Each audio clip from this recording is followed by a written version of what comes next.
Εμένα με θυμώνει όταν κάποιος παίζει άδικα. Εμένα θυμώνω όταν με χτυπάνε. Εμένα μου αρέσει το σχολείο γιατί παίζω με τους φίλους μου στα διαλύματα και το αγαπημένο μου μάθημα είναι τα μαθηματικά γιατί είναι εύκολο.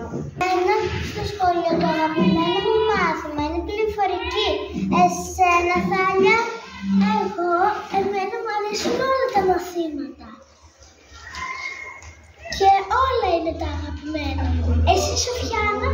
Εμένα το αγαπημένο είναι η γυμναστική, γιατί μαθαίνουμε καινούργια πράγματα γυμναστική και γυμναζόμαστε. Εσύ, Παυλίνα?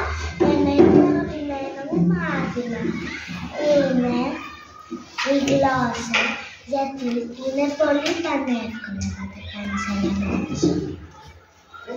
Παιδιά, εσάς σας αρέσει το σχολείο? Εμένα ο αγαπημένος μου λόγος που μου αρέσει είναι επειδή μαθαίνουμε πολλά πράγματα και έχουμε πολλούς φίλους.